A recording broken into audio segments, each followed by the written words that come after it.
कमाते हैं कदवा में और स्कूल बनाते हैं बराड़ी में। 90% कांग्रेस के लोग मेरे साथ हैं। कितने परसेंट चांस हैं जीतने के? 100% है, 110% है। बिहार विधानसभा का चुनाव का जैसे ही ऐलान हुआ है, लगातार जो है क्षेत्र में नेता जो है वो एक्टिव हो गए हैं। यहाँ पे हमारे साथ में है कदवा विधानसभा के ये उम्मीदवार हैं जो कि निर्दलीय उम्मीदवार हैं। इनसे हम बातचीत करेंगे और जानकारी लेंगे आखिरकार किन मुद्दों के साथ में इस विधानसभा में वो कदम रखे और काफी दिनों से है भी। सर क्या नाम हुआ आपका? पूरा परिचय। हुसैन सादिक साहब, किन किन मुद्दों को लेकर कदवा में आप उतर चुके हैं पास चुनावी मुद्दा मैदान तो में? अभी है तो बहुत सारे, मेन मुद्दा 4-5 है। जी सबसे पहले जो ब्लॉक में करप्शन किया है, तो सबसे पहले करप्शन के नाम पे कदवा को जो है बिल्कुल लूट के लेके चला गया। दूसरा मुद्दा है कि इस जो 12 पंचायत को ना आज 20 साल से ब्लॉक बना देंगे उसके नाम से चूरन दिया जा रहा है। इसको ये बना कुछ नहीं रहा। तीसरा मुद्दा एक ये है कि ये जो कटान जो हो गया है नदी का, हर बार यही बोलते हैं कि यहाँ से वहाँ तक इसको पक्कीकरण करा देंगे, नहीं हुआ। शिक्षा के नाम पर है, अब स्कूल तो 2 मंजिल 3 मंजिल तक बना दिया, शिक्षा का कोई भी थोड़ा सा भी काम नहीं किया। अब ठीक है, बच्चे 10वीं करेंगे, 12वीं तक स्कूल बना दिया। 12वीं तक स्कूल बनाने के बाद पूरे कदवा के अंदर एक डिग्री कॉलेज नहीं है, वो फिर कहाँ जाए, वो नहीं है। उसके बाद दूसरी चीज है कि ये रोड पुलिया 400 गिनता है, वो 400 रोड पुलिया बना दिया। तो 400 रोड पुलिया का आपने कमीशन भी तो लिया है ना, सारे कमीशन लेके आप चले गए बराड़ी। सबसे पहले दूसरी चीज़ ये है कि आप विधायक कदवा के हैं बराड़ी के, आप कमाते हैं कदवा में और स्कूल बनाते हैं बराड़ी में। आपने जो 6000 बच्चे का स्कूल बनाया बराड़ी में ले जाके, क्यों? वो कदवा के बच्चे नहीं पढ़ सकते थे। आप कदवा में इसलिए नहीं बनाए क्योंकि कदवा थोड़ा सा गरीब है। अरे भाई वहाँ आपको 3000 देगा या 2000 देता, इतना ही फर्क था ना। कम से कम जो है स्कूल आप यहाँ बनाते तो किसी की भलाई होती। दूसरी 6000 बच्चा अगर पढ़ते हैं तो 100 स्टाफ और चाहिए, तो 100 स्टाफ और चाहिए। गर्ल्स स्कूल है, 100 स्टाफ और चाहिए, तो वो हमारे यहाँ की भी बहन बेटी जॉब करती ना, उसकी रोजगार लगता। ये कुछ नहीं किया, सिर्फ हम लोगों को सुरजा पूरी करके ठगा गया है, बाकी कुछ नहीं। अच्छा, इससे पहले इन मुद्दों को लेकर आपने कई बार आवाज उठाया, इस पे थोड़ा सा नजर डालना है। भाई हमने तो बहुत बार उठाया। दूसरी चीज है ना, हमको इलेक्शन लड़ने नहीं आए थे, हम तो उसको समझाने आए थे, क्योंकि पिछले 10 साल से जो भी इलेक्शन लड़ा है उनके पीछे जो है जितने भी काम हुआ पीछे मैं हूँ। या तो आप बैक साइड से उनको पूछिएगा, वो इलेक्शन जो लड़ा है ना मैं ही लड़वाया हूँ उसको इलेक्शन। अच्छा, हाँ जी, दोनों बार इलेक्शन मैं ही लड़वाया।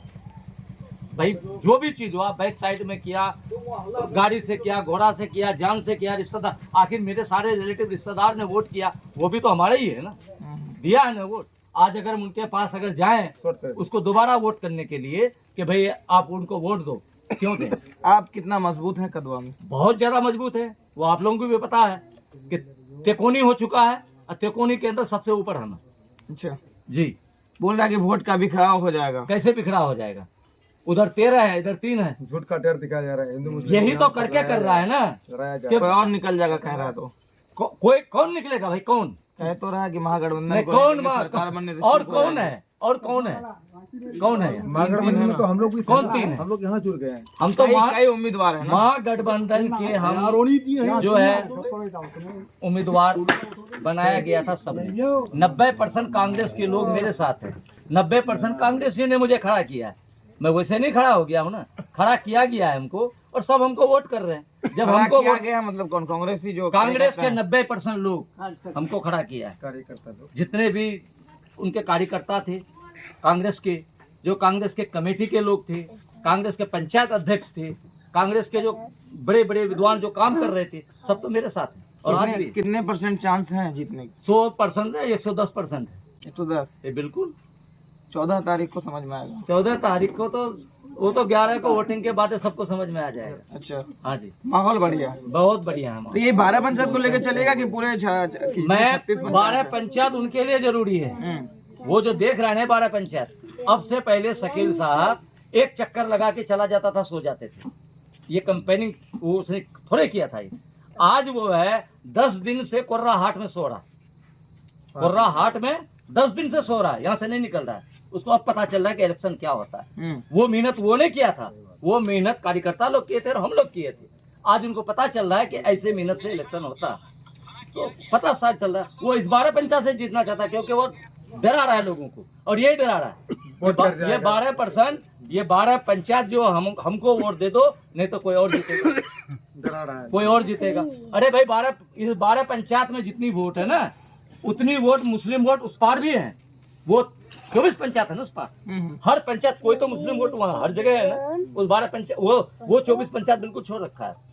हम तो उस पार के हैं ना, हमारे पास तो वो 24 पंचायत भी है भाई। बस काम कर रहा है हमारे समाज। जनता को क्या, आखिरी सवाल, जनता को क्या मैसेज? मैसेज यही है कि आप लोग जो है जैसे भी हो इस सीट को निकालें, डर का भाव बिल्कुल निकाल दें कि ये नहीं वो जीत जाएगा, ऐसा कुछ नहीं है। हम जीत रहे हैं, हमको दोनों पक्ष के वोट और बहुत अच्छा मिल रहा है।